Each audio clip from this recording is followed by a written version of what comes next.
राजस्थान के खनिज और खान क्षेत्र को नई दिशा देने के उद्देश्य से फर्स्ट इंडिया न्यूज की ओर से innovation and future planning in mines and minerals sector conclave 2025 का जयपुर में सफलतापूर्वक आयोजन हुआ।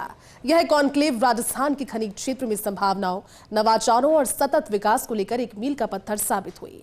इस विशेष अवसर पर 4 प्रमुख मंत्रियों सहित खान, उद्योग, पर्यावरण के दिग्गजों ने शिरकत की और खनिज क्षेत्र को लेकर के अपने विचार साझा किए। ये रिपोर्ट देखिए। राजस्थान के खनिज और खान क्षेत्र को नई दिशा के लिए फर्स्ट इंडिया ने भी अपना योगदान देने की बेहतरीन कोशिश की।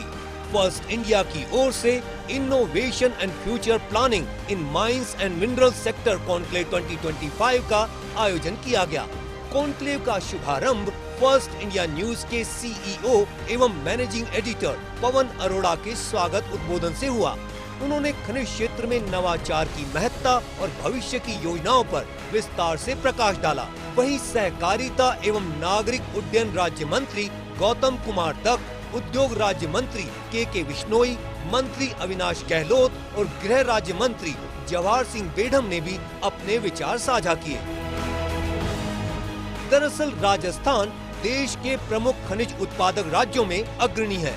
मार्बल, जिंक, तांबा, वोलस्टोनाइट, फेल्सपार, जिप्सम जैसे खनिजों का यह क्षेत्र न केवल आर्थिक दृष्टि से महत्वपूर्ण है, बल्कि यह लाखों लोगों को प्रत्यक्ष और अप्रत्यक्ष रूप से रोजगार भी देता है।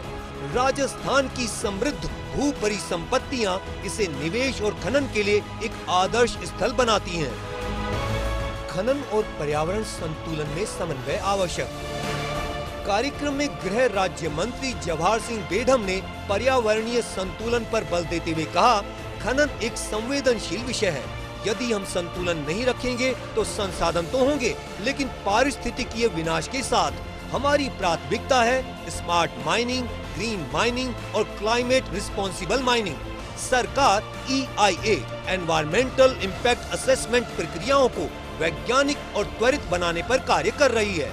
जो प्रदेश के मुख्यमंत्री आदरणीय भजनलाल शर्मा जी का एक सकारात्मक सोच कि इसको पॉजिटिविटी की ओर ले जाकर राजस्थान के विकास में और राजस्थान की जो आर्थिक स्थिति है उसको मजबूत करने में एक पॉजिटिविटी लाकर उसके उत्पादन को कैसे बढ़ावा दिया जा सकता है, उसका रोड मैप क्या हो सकता है, उसको अवैध खनन को कैसे रोका जा सकता है और राजस्थान के निवासियों को सस्ते दामों में चीजें उपलब्ध कैसे हो सकती हैं और हम ज्यादा से ज्यादा एक्सपोर्ट करके आमदनी कैसे बढ़ा सकते हैं। सहकारिता मंत्री गौतम कुमार दत्त ने अपने संबोधन में कहा, राजस्थान के ग्रामीण क्षेत्रों में खनिज आधारित सहकारी समितियां खनिज संसाधनों का न्याय संगत उपयोग सुनिश्चित कर सकती हैं। जब स्थानीय लोग, खासकर महिलाएं और युवा खनिज संसाधनों के स्वामी बनेंगे, तभी आर्थिक सशक्तिकरण होगा।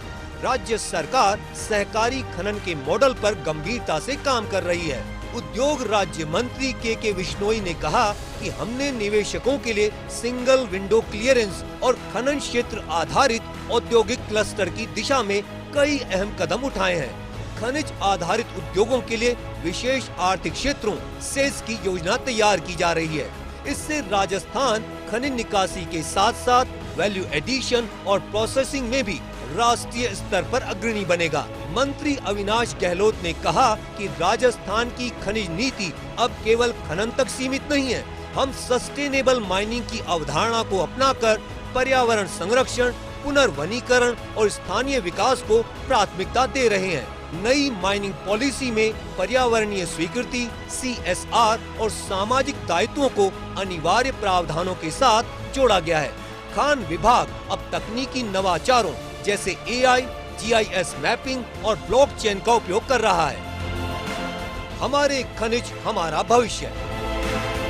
वहीं फर्स्ट इंडिया न्यूज के CEO और मैनेजिंग एडिटर पवन अरोड़ा ने कहा कि राजस्थान की भूमि सिर्फ खनिजों से समृद्ध नहीं, बल्कि नवाचार की शक्ति से भी संपन्न है। इस कॉन्क्लेव का उद्देश्य केवल चर्चा नहीं, बल्कि विचारों को क्रियान्वयन में बदलना है। माइनिंग अब सिर्फ दोहन का विषय नहीं है, यह सतत विकास, तकनीकी समावेशन और सामाजिक जिम्मेदारी की ओर बढ़ रहा एक युगांतकारी बदलाव है। उन्होंने कहा कि मीडिया का कार्य केवल रिपोर्टिंग नहीं, बल्कि नीति और नवाचार के मध्य सेतु बनाना भी है। माइनिंग आप ये कह सकते हैं कि राजस्थान की पहचान है। तो मैं कहना चाहूँगा कि राजस्थान में 22 मेजर मिनरल और 36 माइनर मिनरल निकाले जाते हैं, जो कि देश में सर्वाधिक हैं। और देश के 15% से ज़्यादा माइनिंग में योगदान राजस्थान का है। साइंटिफिक तरीके से कैसे माइनिंग हो, कैसे उसका दोहन हो और कैसे उसकी मार्केटिंग हो, इस सब पे अभी प्रयास हो रहे हैं। और अभी जो राइजिंग राजस्थान हुआ था उसमें भी माइनिंग सेक्टर में बहुत बड़े निवेश की संभावनाएं बनी हैं और मैं समझता हूं आने वाले समय में वो निवेश धरती पे उतरेगा। हमारे चैनल का काम केवल न्यूज़ देना नहीं है।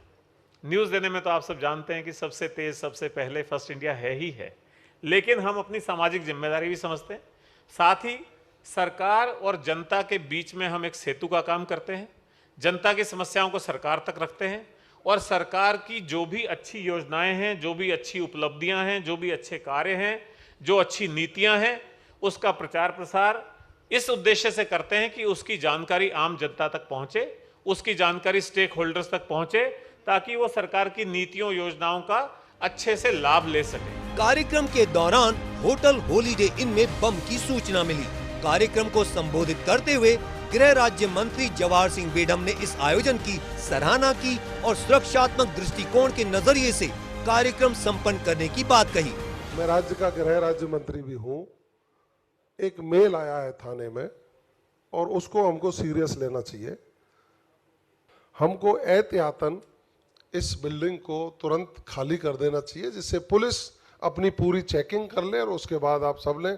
इस अच्छे कार्यक्रम के लिए बहुत बहुत साधुवाद, बधाई, धन्यवाद। दरअसल कॉन्क्लेव में विशेष सत्रों में कई विषयों पर विशेषज्ञों की ओर से विस्तृत चर्चा की गई, जिसमें तकनीकी नवाचार और खनिज भविष्य पर मंथन किया। कॉन्क्लेव में कई विषयों पर विस्तृत चर्चा, तकनीकी नवाचार, drone technology, 3D geo mapping, remote sensing, automated mining उपकरणों के उपयोग से उत्पादन क्षमता और सुरक्षा में वृद्धि की संभावनाएं प्रस्तुत की गयी। आर्टिफिशियल इंटेलिजेंस AI का प्रयोग, खनिज की खोज, गुणवत्ता विश्लेषण और खनन योजना में AI आधारित सॉफ्टवेयर की भूमिका पर व्यापक चर्चा हुई। निवेश की संभावनाएं, राजस्थान को खनिज निवेश गंतव्य बनाने की दिशा में PPP मॉडल और राजकीय सहायता और निवेश अनुकूल माहौल पर चर्चा हुई। CSR और सामाजिक दायित्व, खनन कंपनियों द्वारा सामाजिक क्षेत्रों में योगदान, स्किल डेवलपमेंट, पुनर्वास और जल संरक्षण की योजनाओं को अनिवार्य रूप से लागू करने की आवश्यकता पर बल दिया गया। सतत खनन की रणनीतियां, प्राकृतिक संसाधनों की पुनः पूर्ति, भूमि सुधार और पर्यावरणीय पुनर्जीवन के लिए दीर्घकालिक रोड मैप की बात उठाई। बहरहाल कॉन्क्लेव ने यह साबित कर दिया कि राजस्थान केवल खनिजों की धरती नहीं, बल्कि दूरदृष्टि, नीति, तकनीकी क्षमता और सतत विकास की भूमि बन रही है। राज्य सरकार, उद्योग, प्रशासन, वैज्ञानिक समुदाय और मीडिया की साझा भागीदारी से यह कॉन्क्लेव राजस्थान के खनिज क्षेत्र में एक नई सोच, नई दिशा और नए युग की शुरुआत बनकर उभरा। कॉन्क्लेव में खान विभाग की संयुक्त निदेशक आशु चौधरी, निदेशक दीपक तंवर, अतिरिक्त निदेशक महेश माथुर, पेट्रोलियम निदेशक Ajay Sharma, Rajasthan state gas limited के प्रबंध निदेशक Ranveer Singh, geological survey of India के निदेशक जियोलॉजी हरीश मिस्त्री और प्रधान मुख्य वन संरक्षक एवं वनपाल प्रमुख अरिजीत बनर्जी ने कार्यक्रम की विषय वस्तु को गहराई दी। कार्यक्रम में फर्स्ट इंडिया न्यूज के सीनियर एडिटर जिनेंद्र सिंह शेखावत, खनन और खनिज क्षेत्र से जुड़ी हस्तियों ने भी शिरकत की। खनन क्षेत्र से जुड़ी हस्तियों ने फर्स्ट इंडिया के कॉन्क्लेव की तारीफ की। Nirmal Tiwari, first India news, Jaipur.